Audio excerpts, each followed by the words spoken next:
Minister. With permission, Mr. Speaker, I would like to update the House ahead of this week's European Council. We are entering the final stages of these negotiations. This is the time for cool, calm heads to prevail, and it is the time for a clear-eyed focus on the few remaining but critical issues that are still to be agreed. Yesterday, the Secretary of State for exiting the European Union went to Brussels for further talks with Michel Barnier. There has inevitably been a great deal of inaccurate speculation, so I want to set out clearly for the House the facts as they stand. First, we have made real progress in recent weeks on both the withdrawal agreement and the political declaration on our future relationship. And I want to pay tribute to both negotiating teams for the many, many hours of hard work that have got us to this point. In March, we agreed legal text around the implementation period, citizens' rights and the financial settlement. And we've now made good progress on text concerning the majority of the outstanding issues. Taken together, the shape of a deal across the vast majority of the withdrawal agreement, the terms of our exit, are now clear. We also have broad agreement on the structure and scope of the framework for our future relationship, with progress on issues like security, transport and services. And perhaps most significantly, we have made progress on Northern Ireland, where, Mr. Speaker, the EU have been working with us to respond to the very real concerns we had on their original proposals. Mr. Speaker, let me remind the House why this is so important. Both the UK and the EU share a profound responsibility to ensure the preservation of the Belfast Good Friday Agreement, protecting the hard-won peace and stability in Northern Ireland, and ensuring that life continues essentially as it does now. We agree that our future economic partnership should provide for solutions to the unique circumstances in Northern Ireland in the long term. And while we are both committed to ensuring that this future relationship is in place by the end of the implementation period, we accept that there is a chance that there may be a gap between the two. This is what creates the need for a backstop to ensure that if such a temporary gap were ever to arise, there would be no hard border between Northern Ireland and Ireland, or indeed anything that would threaten the integrity of our precious union. So this backstop is intended to be an insurance policy for people of Northern Ireland and Ireland.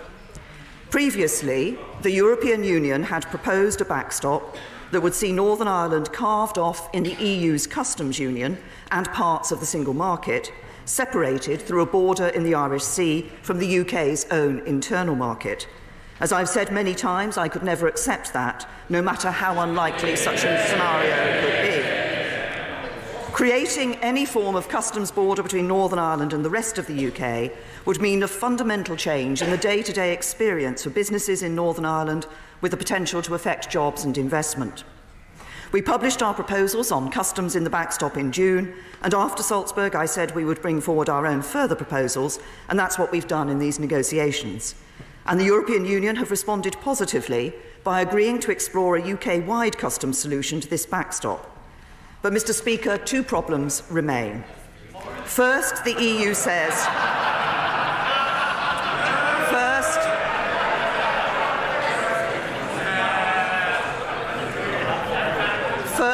The EU says there is not time to work out the detail of this UK-wide solution in the next few weeks.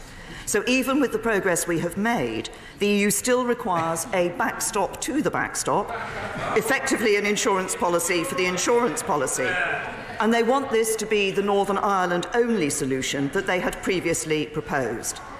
We have been clear that we cannot agree to anything that threatens the integrity of our United Kingdom. And I'm sure the whole House shares the government's view on this. Indeed, the House of Commons set out its view when agreeing unanimously Part 6, Section 55 of the Taxation Cross-Border Trade Act on a single United Kingdom customs territory. This states, quote, "It shall be unlawful for Her Majesty's Government to enter into arrangements under which Northern Ireland forms part of a separate customs territory to Great Britain." So, Mr. Speaker, this message is clear, not just from this government, but from this whole House. Second, Mr. Speaker, I need to be able to look the British people in the eye and say this backstop is a temporary solution. People are rightly concerned that what is only meant to be temporary could become a permanent limbo, with no new relationship between the UK and the EU ever agreed. I'm clear we are not going to be trapped permanently in a single customs territory, unable to do meaningful trade deals. So it must be the case, first, that the backstop should not need to come into force. Second, that if it does, it must be temporary. And third, while I do not believe this will be the case, if the EU were not to cooperate on our future relationship, we must be able to ensure that we cannot be kept in this backstop arrangement indefinitely. I would not expect this House to agree to a deal unless we have the reassurance that the UK as a sovereign nation has this say over our arrangements with the EU. Mr. Speaker, I do not believe the UK and the EU are far apart. We both agree that Article 50 cannot provide the legal basis for a permanent relationship, and we both agree this backstop must be temporary. So we must now work together to give effect to that agreement. Mr. Speaker, so much of these negotiations are necessarily technical, but the reason this all matters is because it affects the future of our country. It affects jobs and livelihoods in every community. It is about what kind of country we are and about our faith in our democracy. Of course, it is frustrating that almost all of the remaining points of disagreement are focused on how we manage a scenario which both sides hope should never come to pass, and which, if it does, will only be temporary. We cannot let this disagreement derail the prospects of a good deal and leave us with the no-deal outcome that no one wants. I continue to believe that a negotiated deal is the best outcome for the UK and for the European Union.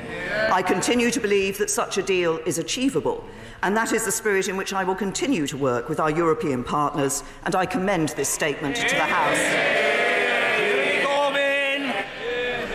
Thank you, Mr. Speaker, and I thank the Prime Minister for an advance copy of the statement. This really is beginning to feel like Groundhog Day.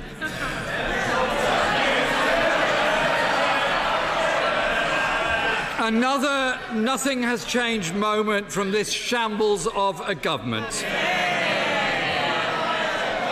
Almost 2.5 years after the referendum, 18 months since the triggering of Article 50, and less than 6 months to go, and what have we got to show for it?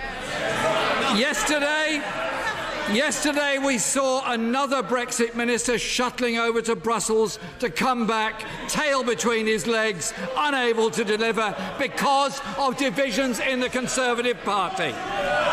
And appealed earlier for calm, and I do so again, and I reiterate what people should know anyway by now, and that is that there will be ample opportunity for everybody who wants to ask a question, not to shriek across the chamber, but to ask a question, to do so. So let's have a bit of hush on both sides of the House. Jeremy Corbyn. Thank you, Mr. Speaker. And over the last 18 months, red line after red line has been surrendered. Even the Prime Minister's much-vaunted Chequers plan now appears to be dead in the water. A fact after countless resignations and apparently the threat of even more. Even her own conference speech couldn't bring herself to mention Chequers. The Prime Minister must stop the excuses. There is a Brexit deal that could command the support of Parliament and the country, a Brexit deal that would benefit Britain and allow us to rebuild our communities, regions and our economy and avoid any hard border in Northern Ireland. But that isn't her deal. And as we reach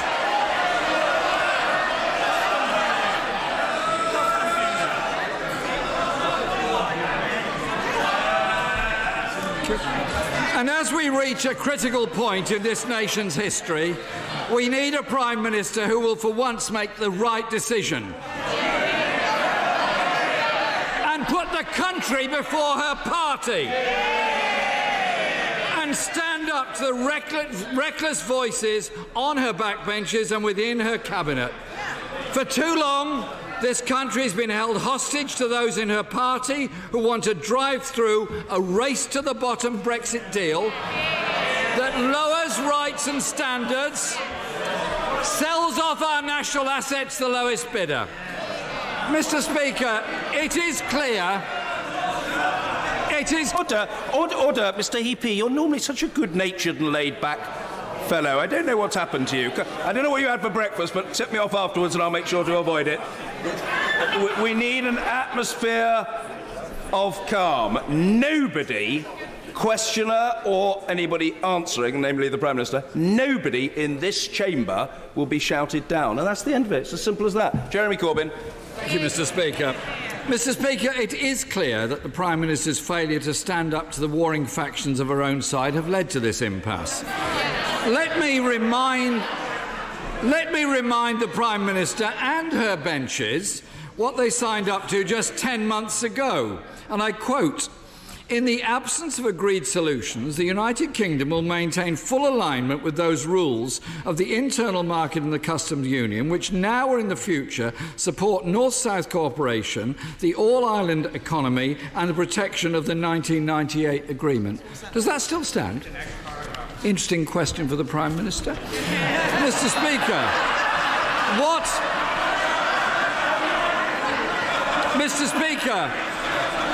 she is now hoping is that she can cobble together a deal that avoids all the big questions as to what our future partnership with the European Union will be. Isn't it the case that the backstop is only necessary because the government won't agree to a new comprehensive customs union with the EU with a say for Britain in future trade deals? And Mr. Speaker, how long is her envisaged temporary deal? 1 year, 2 years, 5 years? More? Britain deserves a bit better than this.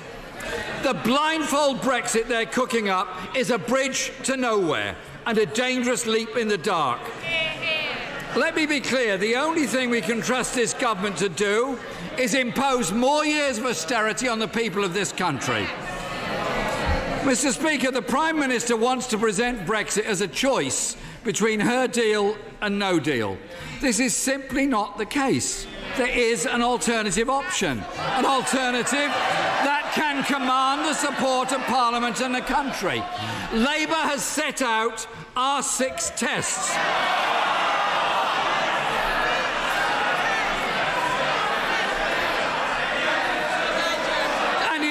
At times the Prime Minister said she would meet them. Labour's plan, Mr. Speaker, is for Britain and the EU... Order! I mean, an even better-natured fellow, the Honourable Gentleman for Colchester, normally the embodiment of charm and good grace, very overexcitable. We'll get you in due course, Mr. Quince, don't worry. Jeremy Corbyn. Thank you, Mr. Speaker. Labour's plan is for Britain and the EU to negotiate a permanent customs union to protect jobs and manufacturing. We want a deal that allows us to strengthen rights and working standards so we can avoid a race to the bottom. And we want a deal for all regions and nations and allows us to invest in local infrastructure, local transport and energy markets so we can grow our economy again. Labour will not give the government a blank cheque to go down the reckless path they're set on at the present time.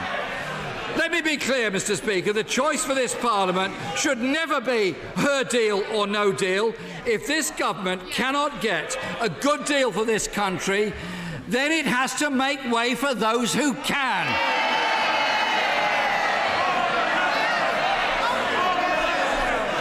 The Prime Minister, Mr. Speaker, faces a simple... The Prime Minister, Mr. Speaker, faces a simple and inescapable choice. Be buffeted this way and that way by the chaos of her own party, or back a deal that can win the support of Parliament and the people of this country. Prime Minister! Thank you, Mr. Speaker. Perhaps I could point a few things out to the right honourable gentleman. First of all, he said that the discussion on the backstop was in order to avoid the questions of the future relationship. If he had actually listened to my statement, which in fact he had received an early copy of, he would have seen that I made clear that actually we have made good progress on both the structure and scope of the future relationship, which we've been discussing alongside the withdrawal agreement. He also talks about there being a better deal available. Well, we never hear from the Labour Party exactly what deal it is that they think they want. What we have seen... Far too much noise. I said a moment ago the Leader of the Opposition must be heard. The Prime Minister must be heard. Prime Minister. What we have heard from the Labour Party is that at one point they say they want to do really good trade deals around the rest of the world. The next moment they want to tie us into the Brussels trade deals by being part of the customs union. One minute they say they want to respect the vote of the British people in relation to free movement. The next minute they say, well, actually, no, free movement is still on the table. So what we see from the Labour Party is constantly no firm proposals on this particular issue. They also talk about being in a customs union, and can I say to the right honourable gentleman, this is perhaps the sort of detail he may not have recognised, but even if you were to go down the route of the sort of deal that might involve being in a customs union, it would still be necessary to have a backstop in case there was a delay between bringing that in and the end of the implementation period. And certainly on this side of the House, we're very clear about our commitments to the people of Northern Ireland and our commitments to the United Kingdom. And then he said, what have we got to show for all of this that has been undertaken? What we have got to show for it is the vast majority of the withdrawal agreement agreed and significant progress and agreement on the structure and scope of the future relationship. And what we also have to show for it is a government that is determined to deliver on the vote of the British people, unlike an opposition that wants to frustrate the people's vote and frustrate Brexit.